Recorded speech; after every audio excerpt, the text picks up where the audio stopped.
Doctor Who Season by Season. New Who Series 2 Review. Or, Something Funny Happens to New Who on the Way to Series 2. The second series of New Who, or as I call it, televised fan fiction Who, was broadcast in 2006 and starred Billie Piper as Rose and David Tennant as the new, 10th Doctor. The first series, considered a massive risk at the time, had been a somewhat unexpected smash hit success, and Series 2 was massively anticipated by both fandom and the general British public as a whole.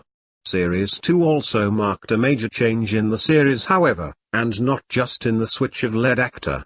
It marked a shift in attitude from those making the series, as a kind of smug superiority and self-satisfaction begins to take root, together with a terrified conservatism that any deviation from the successful formula laid down in Series 1 will see that success disappear and the mainstream audience run for the hills. It also began to change my own perception of New Who as a whole. I had, aside from a few niggles largely connected to individual moments in a few episodes, generally really enjoyed Series 1. I didn't think it was the best season ever, and I was rather peeved at Christopher Eccleston's speedy departure, as I'd grown to really like his Doctor. But I was generally happy with the new series, looking forward to Series 2, and assumed that I would end up equally happy with David Tennant's Doctor. Series 2, however, would not leave me so pleased. For the purposes of these reviews, I am going to include the Christmas specials simply because I've no intention of reviewing the things separately. Look, they're usually on the season box sets, so deal with it, okay? We begin with the Christmas Invasion, the first real Christmas special of the series, which introduces the new Doctor. The Christmas specials are seen by most fans as a pile of shit, and I'm not really going to dispute that, though this one tends to get a pass as the exception, and I'm not really going to dispute that either. This is an okay, fun story, not the greatest post-regeneration new Doctor story ever, but certainly not the worst either. In fact, I probably enjoy it more now than I did then. Because at the time something about the Christmas Invasion made me a tad iffy, vaguely uncomfortable. It wasn't the new Doctor, Tennant, making a solid enough impression in the 10 or so minutes we actually got to see him in action. No, it was something else. The characterization of Rose, for one, who begins the descent from the down-to-earth young woman of the first series who loves the Doctor because she sees him not only as a way to escape from the tedious banality of her everyday life, but because he stands for something great and inspiring, but a rather useless sap, and eventual Glenn Close-like bunny boiler stalker who is now seemingly in love with him on a romantic basis, a notion which most of Series 1 not only avoided but actively took the piss out of. Mickey's "You really love him, don't you?" was, in both dialogue and delivery, so goddamn fucking nauseating it fair made and makes the bile rise in the back of my throat. But it wasn't even just that, concerning though that certainly was. It was the story, which felt more like something out of a blockbuster Hollywood movie than Doctor Who. In many respects it's very like the previous season's Aliens of London two-parter, except that that was basically a satire or spoof of such things, and this time it's delivered more or less completely straight.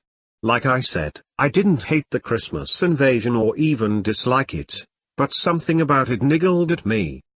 Nonetheless, I sat down to Series 2 with a great deal of happy expectation. At this point Australia was literally several months behind the broadcast of the series in the United Kingdom, and thus I had seen many reviews on fan sites, particularly Outpost Gallifrey, these days more or less entirely reincarnated as Gallifrey Base, all of which were almost entirely positive.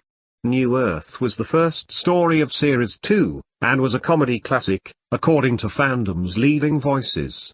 Given that I have zero problem with Who doing comedy, the Williams era being my absolute favorite and largely enjoying the Aliens of London two-parter of the previous season despite much fan criticism, I had no issue with the idea and sat down to New Earth thoroughly prepared for a slice of silly Who tongue-in-cheek. What I got was one of the most unbelievably awful episodes of Doctor Who or television I had ever experienced. By the second half of the episode I was alternately bored shitless and cringing endlessly at how utterly terrible and cringe-worthily unfunny it was. To me it instantly became one of the very worst episodes of the series ever produced. Nothing in the previous season had prepared for this level of terrible. Even my least favorite The End of the World, which New Earth was a sequel to, was light years ahead of this crap. I was also, needless to say, decidedly taken aback by the almost entirely positive fan response to this garbage and posted both my bewilderment and my horror at this episode on said fan site. I think you can probably guess what happened then. Allow me to digress for a moment, because this is the point where fan criticism of New Who began to be set in a certain way, or at least it was the point where I noticed it. For many years to this point, Classic Who had been exhaustively critically analysed by all and sundry within fandom, even in the official Doctor Who magazine, let alone on fan forums. Almost no form of critical analysis had been unused in this assessment of the original series, even when it sometimes bordered on the ridiculously indulgent and anal. This was not and still very rarely is the kind of critical analysis that New Who was subjected to, and certainly at that time the standard response to any episode was this: 10 out of 10. Best episode ever.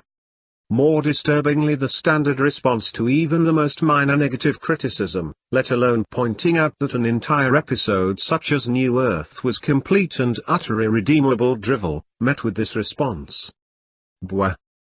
If New Who was dumbing down the series, fandom was starting to dumb down right along with it.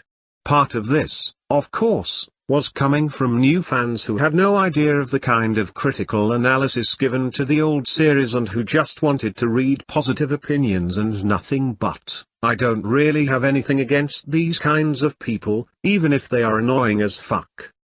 But part of this reaction came from older Who fans, who were not only aware but who themselves had frequently subjected the classic series to this exhaustive over-analysis, yet seemed utterly unwilling to give the new series anything other than the most shallow of positive critical reception.